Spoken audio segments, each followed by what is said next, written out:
স্বাধীনতার প্রতিকৃতি হিসেবে উনার পর আঘাত আসে নাই, ফ্যাসিবাদের প্রতিকৃতি হিসেবে আঘাত এসেছে। এই জায়গাটায় অনেকে ভুল ব্যাখ্যা দেওয়ার চেষ্টা করে যে 24-71-কে উল্টে দিয়েছেন। না, 24-71-কে রিক্লেম করেছে, এবং এমন ভাবে রিক্লেম করেছে যে তুমি 71-এর প্রতিচ্ছবি, সেই জন্য তুমি আমাদের হৃদয়ের মধ্যে, কিন্তু তুমি যেহেতু ফেসিবাদকে ধারণ করেছো, সুতরাং তোমার সেটাই, সেই লেগেসিকে আমরা মানি না। যে শেখ মুজিবুর রহমান বাংলাদেশের প্রতিষ্ঠাতা, অ্যাজ ওয়েল এজ উনি বাকশালেরও প্রতিষ্ঠাতা, অ্যাজ ওয়েল এজ উনি বাংলাদেশে বিরুদ্ধমত দমন, সংবাদপত্র দমনেরও প্রতিষ্ঠাতা।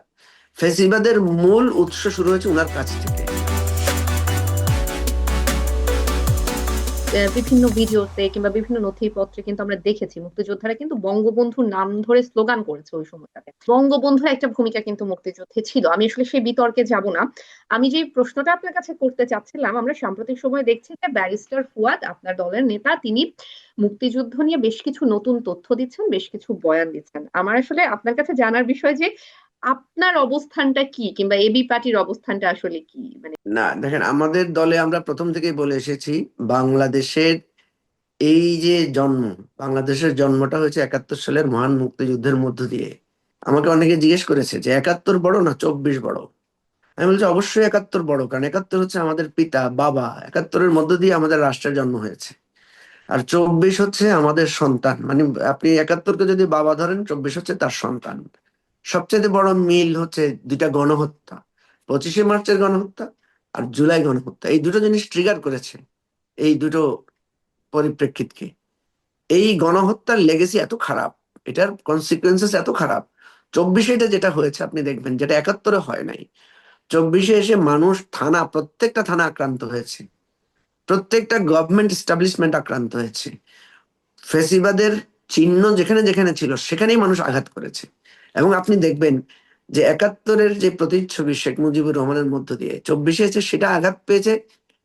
স্বাধীনতার প্রতিকৃতি হিসেবে উনার পর আঘাত আসে নাই, ফেসিবাদের প্রতিকৃতি হিসেবে আঘাত এসেছে। এই জায়গাটায় অনেকে ভুল ব্যাখ্যা দেওয়ার চেষ্টা করে যে 24-71-কে উল্টে দিয়েছেন। না, 24-71-কে রিক্লেম করেছে, এবং এমন ভাবে রিক্লেম করেছে যে তুমি 71-এর প্রতিচ্ছবি, সেই জন্য তুমি আমাদের হৃদয়ের মধ্যে, কিন্তু তুমি যেহেতু ফেসিবাদকে ধারণ করেছো, সুতরাং তোমার সেটাই, সেই লেগেসিকে আমরা মানি না, সেটাকেও সে উল্টে দিয়েছে।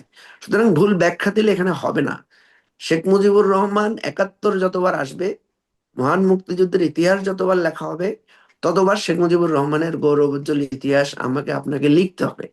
কিন্তু আবার আপনি যখন 75 লিখবেন, 74 লিখবেন, আপনি যখন 73-এর নির্বাচন লিখবেন, আপনি যখন বাকশাল গঠনের ইতিহাস লিখবেন, তখন আপনাকে লিখতে হবে যে শেখ মুজিবুর রহমান বাংলাদেশের প্রতিষ্ঠাতা, অ্যাজ ওয়েল এজ উনি বাকশালেরও প্রতিষ্ঠাতা, অ্যাজ ওয়েল এজ উনি বাংলাদেশে বিরুদ্ধমত দমন, সংবাদপত্র দমনেরও প্রতিষ্ঠাতা। ফেসিবাদের মূল উৎস শুরু হয়েছে উনার কাছ থেকে। উনি যে ইয়াহিয়া খানের বিরুদ্ধে আন্দোলন করেছিলেন, উনি যে আইয়ুব খানের বিরুদ্ধে আন্দোলন করেছিলেন, ক্ষমতায় আসার পর যখন দেখেছে মানুষ যে উনি ইয়াহিয়া খানের চাইতেও বেশি বা ইয়াহিয়া খানের সমপর্যায়ে পৌঁছে গেছেন, তখন মানুষ কিন্তু 3 বছরের মাথায় ওনাকে প্রত্যাখ্যান করেছে। শেখ মুজিবুর রহমানের প্রত্যাখ্যান কিন্তু 24-এ এসে হয় নাই, 75-এই ওনাকে প্রত্যাখ্যান করে ফেলেছে মানুষ, আওয়ামী লীগকে প্রত্যাখ্যান করে ফেলেছে মানুষ। সুতরাং কেউ যদি এই ভুল ব্যাখ্যা দিতে চায়, এটা কিন্তু টিকবে না। কেউ যদি বলে যে 24-এ এসে ইচ্ছাকৃত ভাবে মুক্তিযুদ্ধের যেই অবয়ব তাকে অস্বীকার করা হচ্ছে, হয় নাই। আপনি 24-এ দেখবেন মাথায় সকলের কাছে জাতীয় পতাকা ছিল। জাতীয় পতাকা পেয়েছি কখন? আমরা 71-এ পেয়েছি। তার মানে কি সে 71-কে ধারণ করে এসেছে। 24-এ এসে তারা যে স্লোগান গুলো দিয়েছে, যে মিছিল গুলো করেছে, যেই গানগুলো গেয়েছে, সেই গানগুলো কোনগুলো? 71-এর গানগুলো গিয়েছে, 71-এর স্লোগান গুলো দিয়েছে। শহীদের বাংলায়, মানে ফেসিবাদের ঠাঁই নেই, আপনি দেখেন কি স্লোগানটা দিয়েছে।